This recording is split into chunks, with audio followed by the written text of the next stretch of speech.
성이 김씨인 평민이 영평에 살았는데 산삼을 캐서 생계를 꾸려갔다. 하루는 두 사람의 신만이와 함께 백운산 가장 깊은 곳으로 들어갔다. 높은 곳으로 올라가서 내려다보니 아래쪽에 깎아 세운 듯한 암벽이 사면을 둘러싸고 있어 마치 말의 안쪽 같았다. 그 가운데 산삼이 소복이 나 있었는데 아주 좋아 보였다. 세 사람은 놀랍기도 하고 반갑기도 하여 어쩔 줄을 몰랐다. 그러나 내려갈 길이 없었다. 나무와 풀을 엮어서 벌롱을 만들고 그것을 칡끈으로 메었다. 김씨를 그 안으로 밀어넣어 앉게 하고는 벌롱을 들이워 내렸다. 김씨가 마음껏 산삼을 캐어 10여 개의 묶음을 만들고 그것들을 번농 안에 넣으면 두 사람은 위에서 끌어올렸다. 산삼을 다 캐어 올리자 두 사람은 그걸 나누어 가지고 벌롱은 내버려둔 채 가버렸다. 김씨는 다시 올라올 수가 없었다. 사방을 둘러보니 깎아 세운 듯한 절벽이 100장은 될 것 같았다. 날개가 돋지 않는 한 거기서 나갈 수도 없을 것 같았다. 먹을 게 없어서 남은 산삼만 먹었다. 굵기가 팔뚝만한 것도 있었다. 6, 7일 동안 불에 익힌 음식을 먹지 않아도 기운이 매우 굳세어졌다. 밤이 되면 바위 밑에서 자며 온갖 꾀를 내보았지만 벗어날 계책이 없었다. 하루는 바위 위를 아득히 바라보는데 수목이 옆으로 쓰러지며 비바람 소리 비슷한 소리가 들려왔다. 조금 뒤 거대한 이무기 한 마리가 나타났다. 머리는 큰 항아리만 하고 두 눈은 횃불 같았다. 꿈틀꿈틀하며 내려와 곧바로 김씨가 누워있는 곳으로 다가왔다. 김씨는 필시 죽을 거라 생각했다. 그러나 큰 이무기는 그 앞을 가로질러서 벌롱을 내렸던 벽 쪽으로 향했다. 길이가 10여 장은 될 듯했는데 꼬리를 김씨 앞에 내려놓고 계속 흔들어댔다. 김씨가 생각했다. 이 이무기가 사람을 보고도 물지 않고 이처럼 꼬리를 흔드니 나를 구해주려는 게 아닐까? 마침내 허리띠를 풀어서 이무기의 꼬리에 단단히 묶고 그 위에 올라타 엎드리고는 꽉 움켜잡았다. 그 꼬리 끝을 한번 휘두르니 어느새 김씨의 몸은 절벽 위에 있었고 이무기는 숲풀 속으로 들어가 버려 간 곳을 알 수가 없었다. 김씨는 이무기가 신물임을 알았다. 마침내 왔던 길을 따라 산을 내려갔다. 두 사람이 큰 나무 아래에 쪼그리고 앉아 있었다. 김씨가 멀리서 말했다. 자네들 아직 여기에 있는가? 둘 다 대답하지 않았다. 곁으로 다가가 보니 죽은 지 오래였다. 그러나 산삼은 모두 그대로 있었다. 김씨는 그 까닭을 알 수 없었다. 서둘러 산을 내려와 두 사람의 집에 알렸다. 내 두 분과 함께 산삼을 캐서 돌아오는데 구토를 하고 설사를 하더니만 둘 다 돌아가셨소. 독이 든 것을 잘못 먹어 그런 게 아닐까 하오. 캐낸 산삼은 똑같이 나누었지만 내 어찌 차마 그걸 가져가겠소? 그러고는 산삼을 양가에 다 나눠주어 장례 비용으로 쓰게 하고 자기는 하나도 가지지 않았다. 그리고 이 일에 대해 입을 다물고 말하지 않았다. 양가 사람들은 평소 김씨를 믿었기에 아무도 의심하지 않았다. 시신을 맞이하여 장례를 잘 치렀다. 그 후 김씨는 나이가 90이 넘어서도 소년처럼 건장했다. 아들 5을 낳았는데 모두 재산을 많이 모았고 손자들과 증손들도 번창해 고을의 으뜸이 되었다. 김씨는 본디 이담석 집안의 노비였는데 값을 치르고 양인이 되었다. 그는 100살 가까이 병 없이 살다가 죽었다. 임종에 이르러서야 비로소 여러 아들에게 그 일을 이야기해주고서 말했다. 무릇 사람의 생사와 부귀는 하느님께서 꿰뚫어 보시지 않는 게 없느니라. 너희는 저 두 사람처럼 나쁜 생각을 하여 신이 노여움을 사는 일이 절대 없도록 하거라.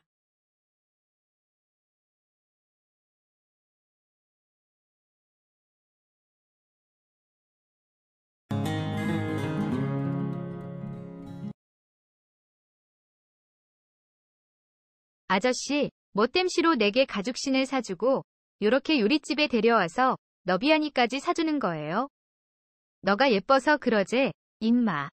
성배는 빙긋이 웃으며 6살 새돌이 머리를 쓰다듬었다. 식혜를 먹다 말고 성배가 지나가는 소리로 누나하고 못간한 게 언제냐? 이상한 걸 물어봐 새돌이가 보름 전쯤 됐구먼요. 라고 대답하자 성배가 누나 몸에 말하자면 뭐 이상한 거 있어? 한다. 있긴 있는데 그건 왜 물어봐요? 그래. 심심해서 그냥 물어본 거야. 됐어. 이튿날도 성배는 서당 앞에서 기다리고 있다가 새돌이를 데리고 저작거리로 가 깨엿도 사주고 가죽가방도 사주더니만 호빵집에 데리고 가 누나 몸에 이상한 게 뭐야? 나지막한 목소리로 물었다. 비밀이에요. 새돌이가 키들키들 웃었다. 알려줄 듯하면서 입을 다물자 성배는 날마다 새돌이를 데리고 저작거리로 나갔다. 얻어먹을 만큼 얻어먹은 새돌이가 말하기로 약속한 날이 왔다. 새돌이가 찹쌀떡을 실컷 먹고 손바닥을 까닥까닥하자 성배가 쫑긋 귀를 세우고 새돌이 입으로 다가갔다. 새돌이가 귓속말로 말했다. 우리 누나는요. 고추가 없어요. 킬킬킬. 성배는 어이가 없어 이를 악물고 알밤을 주려고 주먹을 꽉 쥐었다가 풀어버렸다. 오성배는 천석군 부자 오진사의 셋째 아들로 허우대는 멀쩡한데 행실은 개차반이다. 여러 처녀 망쳐놓더니 장가를 가서 아들까지 낳고도 그 버릇은 못 고쳤다. 호시탐탐 새돌이 누나 16살 세화를 노리고 있었다. 그녀의 빼어난 미모는 온 고을에 널리 소문나 어느 신랑감이 세화를 꿰어찰지가 호사가들의 관심사였다. 세화 어머니가 6해 전에 새돌이를 낳고 산후조리를 못해 이승을 하직하자 진즉에 과부가 된 세화의 큰이모가 피덩이 새돌이를 안고 젖동량을 다니며 키우고 이날 이때껏 살림도 꾸려왔다. 아직 36살밖에 안 된 큰이모가 계속 함께 살 수도 없고 올케가 곧간 열쇠를 차고 있는 친정으로 갈 수도 없다.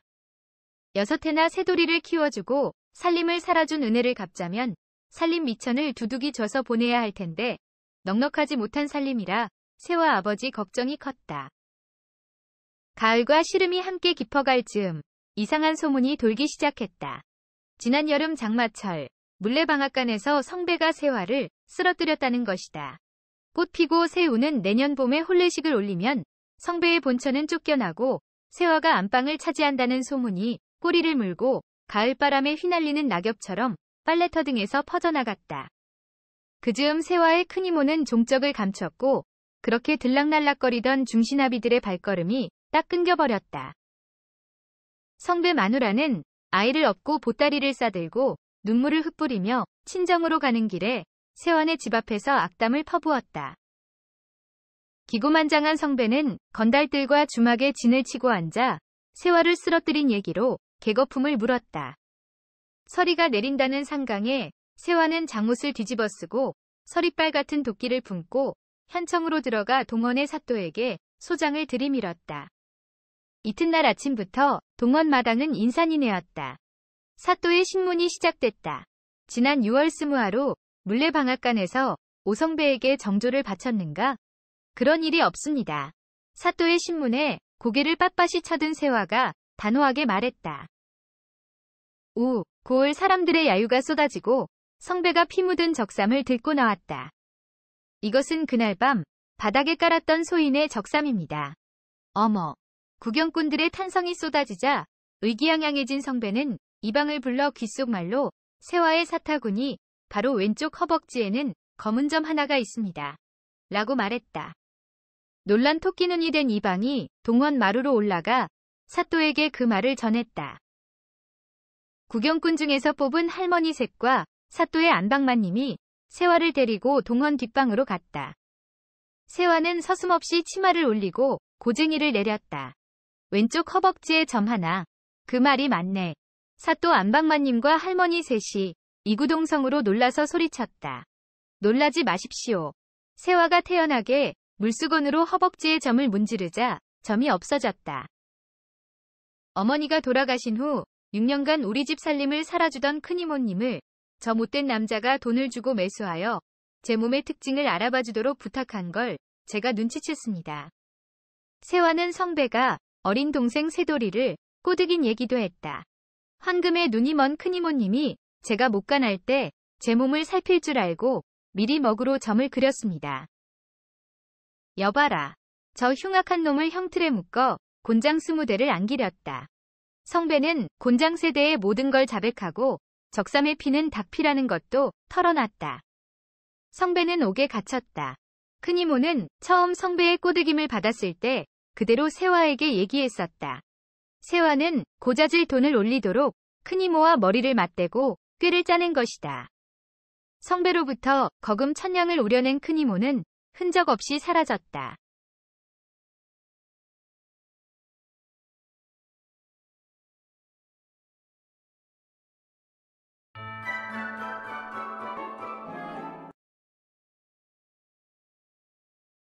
합천원 아무개는 나이 60의 외아들을 두었다. 그는 아들을 지나치게 사랑하기만 하고 교육하지 못하니 아들이 목불식정이었다. 해인사에 한 대사가 있었는데 전부터 원과 친해 관아에 드나들었다. 어느 날 대사가 와서 이렇게 말했다. 아이가 성동이 되었는데도 아직 공부를 시작하지 않았으니 장차 어떻게 하시렵니까? 원이 말했다. 문자를 가르치려 해도 건방져서 말을 듣지 않고 그렇다고 차마 회초리질도 못하여 이 지경이 되었으니 심히 후회됩니다. 대사가 말했다. 사대부 자제가 어려서 공부할 때를 놓치면 장차 세상에서 버림받을 텐데 어쩌려고 그러십니까? 아드님을 자애롭게만 키우시느라 공부에 힘쓰지 않게 만들었으니 이것을 옳은 일이라 할 수 있겠습니까? 아드님을 보니 어떤 일이든 할 수 있는 인물인 것 같은데 이렇게 포기하시니 심히 아깝습니다. 소승이 아드님에게 글을 가르쳐 볼 테니 허락해 주시겠습니까? 감히 청하지는 못했지만 그거야말로 내가 정말 원하던 바입니다. 대사께서 제 아이를 가르쳐 어리석음에서 벗어나게만 해주신다면 어찌 천만다행한 일이 아니겠습니까? 대사가 말했다. 그러시다면 한 가지 부탁드릴 일이 있습니다. 아이를 살리든 죽이든 마음대로 하고 오직 엄하게 공부시켜 주시오. 라는 취지의 증서를 만들어 도장을 찍어서 소승에게 주십시오. 일단 아이를 산문으로 보내고 나서는 정해진 기간 동안 관가의 관속들과 일절 통하지 못하게 하여 은혜의 마음을 다 끊어야 할 것입니다.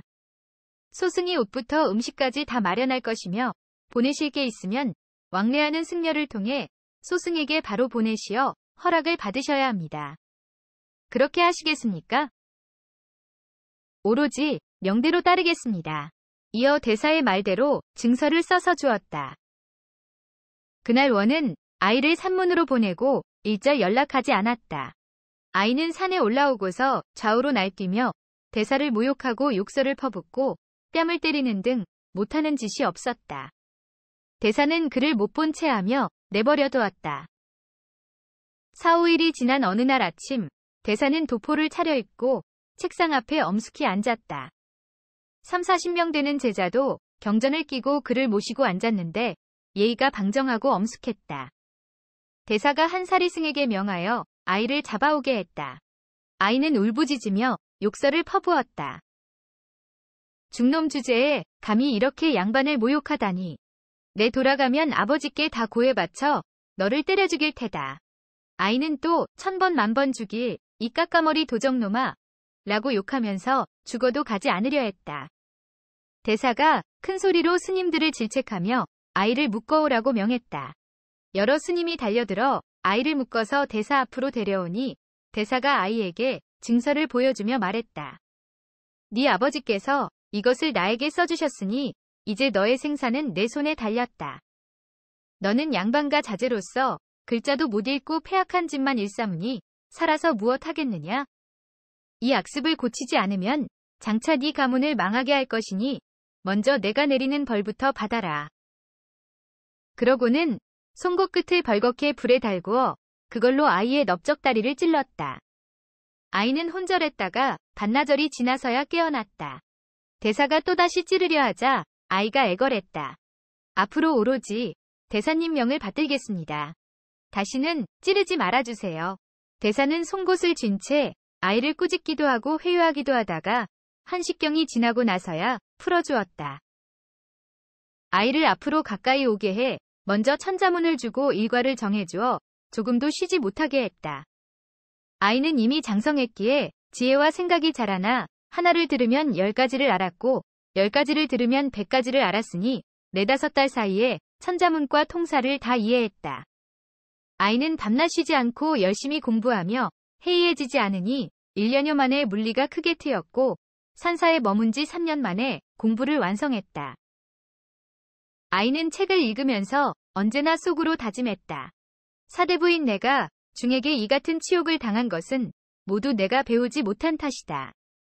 내 열심히 공부에 등과하면 이중을 반드시 때려 죽여 오늘의 원한을 풀리라.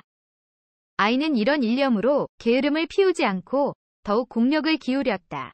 대사는 아이에게 과거 공부도 하게 했다. 하루는 아이를 앞으로 다가오게 하며 말했다. 너는 이제 공부를 해서 과거 보는 선비가 되기에 충분하구나. 내일 나와 함께 산을 내려가자꾸나. 다음 날 대사는 아이를 데리고 관하로 가서 말했다. 아드님은 이제 문장을 크게 이루어 등과 후 무님의 자리도 다른 사람에게 양보하지 않을 것입니다. 소승은 이제 물러가겠습니다. 그러고는 아이를 남겨두고 떠났다. 비로소 혼담이 오가고 아이는 혼인을 했다. 그 뒤 상경하여 과거장에 출입한 지 3년 만에 급제해 수십 년 사이에 경상도 관찰사가 되었다. 그는 그제야 크게 기뻐하며 속으로 말했다. 내 이제야 해인사 늙은 중을 죽여 지난날의 울분을 풀 수 있게 되었다. 그는 안찰사로 도내를 순시하게 되자 형구를 잘 갖추도록 신신당부하고 곤장을 따로 만들어서는 곤장 잘 치는 사람 서너 명을 골라 따라오게 했다. 그는 산문에 들어가 스님을 때려죽일 작정이었다. 행차가 홍류동에 이르자 노승이 여러 스님을 거느리고 길가에서 공손히 맞이해 주었다. 관찰사는 그를 보자 얼른 말에서 내려 손을 잡고 정성을 다해 대했다. 노승도 기분 좋게 웃으며 말했다. 노승이 다행히도 죽지 않아 관찰사의 위의를 보게 되니 이런 행운이 어디 있겠습니까? 그러고는 함께 절로 들어갔다. 노승이 말했다. 소승이 거처하는 방이 사또께서 전에 공부하셨던 곳이지요. 오늘 밤 거처를 옮기시어 소승과 베개를 나란히 하고 주무셔도 좋을 것 같습니다. 그가 그러겠다 했다. 같이 자다가 밤이 깊어지자 노승이 물었다. 사또께서 어릴 적 공부하실 때 소승을 꼭 죽이겠다는 마음을 가지셨지요? 그렇습니다. 과거에 급제의 관찰사가 되셨을 때도 여전히 그런 마음을 가지셨나요? 그렇습니다. 순시를 시작할 때도 저를 때려 죽이자 속으로 다짐하셨는데 왜 그러지 않고 말에서 내려 정성스레 대접해 주셨나요? 그가 대답했다. 옛날부터 품은 원한의 마음이 사라지지 않았는데 대사의 얼굴을 대하니 그 마음이 얼음이 녹듯 눈이 녹듯 사라져 나도 모르게 기쁜 마음이 일어났기 때문입니다. 소승도 알아차리고 있었지요. 사또는 앞으로 대관이 될 것입니다. 모년 모월 모일 사또께서 평안감사가 되었을 때 소승이 상자를 보내겠습니다. 사또는 반드시 소승을 만난 것처럼 예를 갖추어 상자를 맞이하고 밤에는 동침을 해야 합니다. 모름지기 절대 잊지 마시고 꼭 그렇게 하셔야 합니다. 그가 그러겠다고 약속했다. 다음날 노승이 종이 한 장을 주며 말했다. 이것은 소승이 사또를 위해 평생 운수를 점쳐 연도별로 적은 것입니다. 향년이며 벼슬이 몇 품까지 오를지도 훤히 다 알 수 있지요. 조금 전에 말씀드린 평양가명의 일은 절대 잊어서는 안 됩니다. 그가 예예 하고 대답했다. 다음날 관찰사는 쌀, 배, 돈, 나무 등을 많이 주고 절을 떠났다. 그 뒤 몇 년이 흘렀는데 과연 그는 평안감사가 되었다. 하루는 문지기가 보고했다. 경상도 합천군 해인사 스님이 아련하고자 합니다. 그가 어렴풋이 알아차리고 즉시 들어오게 했다. 찾아온 스님을 마루 위로 올라오게 하고는 소매를 부여잡고 무릎을 가까이 하며 대사의 안부를 물었다. 그리고 상을 나란히 하며 저녁밥을 먹고 밤이 되자 동침했다. 밤이 깊었는데 온돌이 너무 뜨거워져 그가 잠자리를 바꾸어 누웠다. 비몽사몽간에 비린내가 느껴져 손으로 스님 쪽을 더듬으니 스님이 누운 곳에 물기가 있어 손이 젖었다. 지인을 불러 횃불을 들고 오게 해 살펴보니 스님은 배가 칼에 찔려 오장이 쏟아져 나와 있었고 방바닥에 피가 흘러 흥건했다. 감사가 크게 놀라 시신을 밖으로 옮기게 했다. 다음 날 아침 조사해 보았다. 한 관노가 감사가 사랑하던 기생을 겨눈질하면서 둘이 크게 혹하게 되었다. 유감을 품은 관노가 감사를 찔러 죽이려고 들어와서 아랫목에 누운 사람이 감사인 줄 알고 찔렀던 것이었다. 관노를 바로 붙잡아와서 엄하게 조사하니 하나하나 실토했다. 마침내 법에 따라 그를 처단했다. 감사는 스님의 초상을 치러주고 관을 본사로 보냈다. 필시 대사가 이 액을 미리 알고 자기 상좌로 하여금 그 액을 대신 받게 한 것이었다. 그 후로 감사의 공명과 수명은 모두 대사가 예측한 운수와 같았다.